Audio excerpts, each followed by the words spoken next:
Olá pessoal, sejam todos mais uma vez bem-vindos ao canal para o nosso estudo do Evangelho segundo o Espiritismo, agradecendo sempre ao nosso Mestre Jesus, à espiritualidade amiga, aos benfeitores espirituais por esse momento. Lembrando sempre da importância da leitura de harmonização e da prece para que possamos estar melhor sintonizados com as intuições e com os esclarecimentos que vamos receber. Então, hoje, dando continuidade ao estudo de Sócrates e Platão como precursores da ideia cristã e do espiritismo, vamos estudar os itens 7 e 8. E antes eu queria só relembrar que, como a gente já falou no primeiro vídeo relacionado a esse estudo de Sócrates e Platão, é importante a gente dizer que Sócrates nada escreveu. Eu tô sempre aqui falando segundo Sócrates, porque Sócrates falava, porque Sócrates acreditava, mas é para trazer uma proximidade com o que nós estamos lendo aqui. O próprio Kardec nos esclarece que Sócrates, assim como Jesus, nada escreveu, tá bom? Então, agora sim, dando início ao estudo dos itens 7 e 8. Esses itens, eles vão abordar a questão da imortalidade da alma, que é um dos princípios do espiritismo.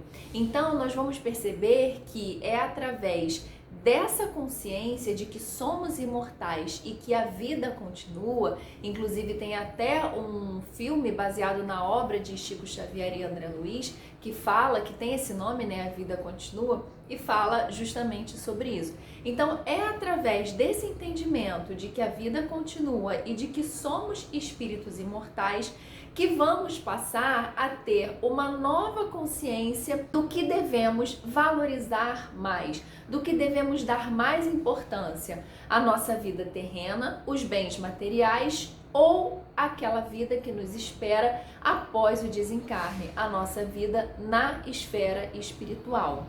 É a partir desse entendimento que vamos lidar da melhor forma com as vicissitudes da vida, que vamos lidar com mais cuidado, com mais zelo e mais responsabilidade do nosso corpo, da nossa vida e da conduta que temos em relação aos outros e com o mundo.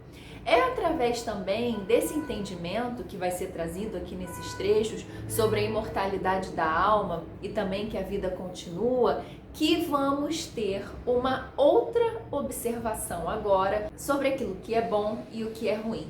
Eu pergunto a vocês aí agora que estão me ouvindo, a sua vida é boa ou ruim? Ela tá boa, mas ela pode melhorar? O que você entende como uma coisa boa? Ter um carro, ter uma família, ter filhos, ter dinheiro, ter saúde. E o que você entende como ruim? Ter doenças, ter desempregos, problemas financeiros, você tá brigado com alguém que nesse momento você gostaria de estar se reconciliando. O Espiritismo então nos traz um novo ponto de vista sobre o que é bom e o que é ruim, nos fazendo entender que o conceito de bom e ruim, ele deve ser analisado pela ótica do que nos leva a evoluir ou não. Mas claro que isso só pode ser entendido quando percebemos que essa existência não é única. Porque se a gente olhar agora, parar nesse momento e olhar para a nossa existência, vamos ver às vezes um mundo violento, vamos ver muita doença, muita pobreza. A nossa própria condição às vezes não é a condição que a gente quer, não é a condição que a gente gosta. Então, nesse momento, hoje, pode parecer que está tudo ruim, mas é esse sofrimento, é essa condição que nós estamos passando e até o mundo está passando que é necessário para que haja a evolução. E até antes de fazer esse estudo, fazendo a minha leitura de harmonização, eu estava lendo o livro Fonte Viva na mensagem Não Te Perturbes, a mensagem 16. Então ele fala assim: se perguntássemos ao grão de trigo que opinião alimenta acerca do moinho, naturalmente responderia que dentro dele encontra a casa de tortura. Depois ele fala da madeira. Se perguntasse a madeira a respeito do serrote, então essa madeira informaria que o serrote seria o algoz, seria o seu algoz. Se consultarmos a pedra com alusão ao buril, Certo esclarecerá que descobriu nele o detestável perseguidor da sua tranquilidade. E aí no parágrafo seguinte, então vem falando, assim é a alma e assim é a luta, mostrando que muitas vezes esses sofrimentos que não temos condições de entender nem por que estamos passando, eles são necessários à nossa evolução moral.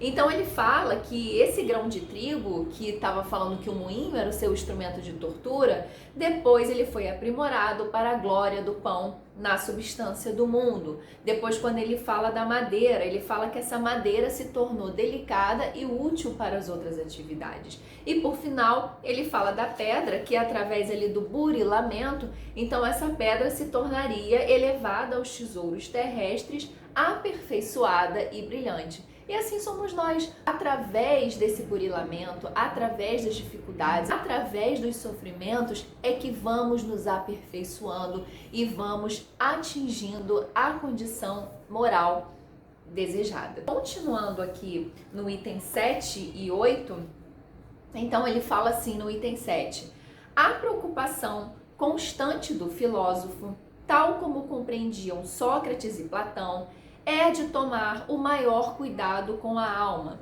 menos pelo que respeita a esta vida, que não dura mais que um instante, do que tendo em vista a eternidade. Desde que a alma é imortal, não será prudente viver visando a eternidade? Então ele vem aqui falando desse reconhecimento de que essa vida, enquanto estamos encarnados, ela dura um instante.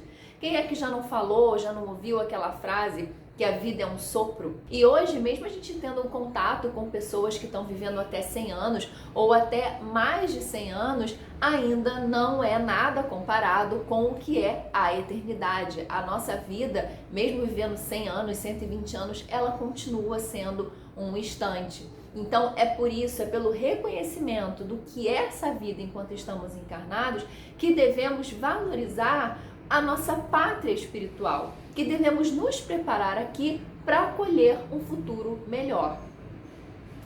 E no item 8, depois o Kardec fala, o cristianismo e o espiritismo ensinam a mesma coisa, e no item 8 ele continua, se a alma é imaterial, tem de passar, após essa vida, a um mundo igualmente invisível e imaterial, do mesmo modo que o corpo, decompondo-se, volta à matéria.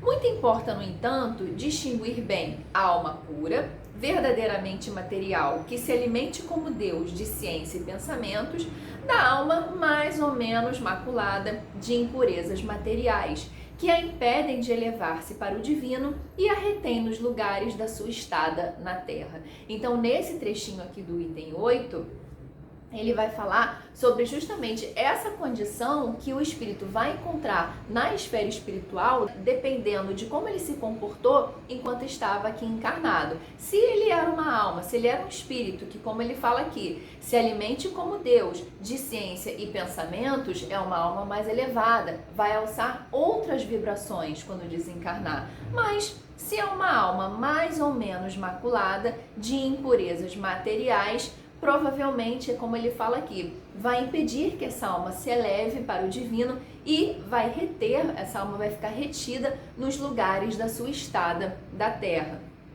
E a conclusão de Kardec depois, quando ele fala aqui, Sócrates e Platão, como se vê, compreendiam perfeitamente os diferentes graus de desmaterialização da alma. Insistem na diversidade de situação que resulta para elas da sua maior ou menor pureza. O que eles diziam por intuição, o Espiritismo prova com inúmeros exemplos que nos põem sob as vistas. Porque nós temos essa informação no Espiritismo tanto através da literatura como através das mensagens que recebemos através da prática mediúnica. Através dessas duas fontes, temos contato com essas informações do mundo espiritual. Temos contato para saber como que é o proceder, como que esse espírito que procedeu de tal forma enquanto estava encarnado, o que está acontecendo com ele agora no plano espiritual? Por que tipo de situações ele está passando? E por que ele está passando por essas situações? Está relacionado com a bagagem que ele traz, tanto das encarnações passadas, quanto também nos intervalos ali entre as encarnações, né? Os livros do André Luiz falam bastante sobre isso porque eles trazem a vivência no mundo espiritual. Então a gente consegue observar ali através dos relatos do próprio André Luiz e de outros espíritos, a gente consegue observar certos comportamentos e como alguns espíritos são mais apegados, outros são menos desapegados, outros ainda trazem muito da percepção do corpo físico, mesmo desencarnados, ainda sentem fome, frio, calor. Então é muito interessante, realmente, além da própria remissão que ele faz aqui do céu e inferno, que também é outro livro da codificação, que nos traz várias experiências da espiritualidade relacionadas a esse tema que estamos estudando hoje. Então, pessoal, esse foi o nosso estudo de hoje. Essas foram as nossas reflexões importantíssimas, porque precisamos ter muita responsabilidade com a nossa encarnação.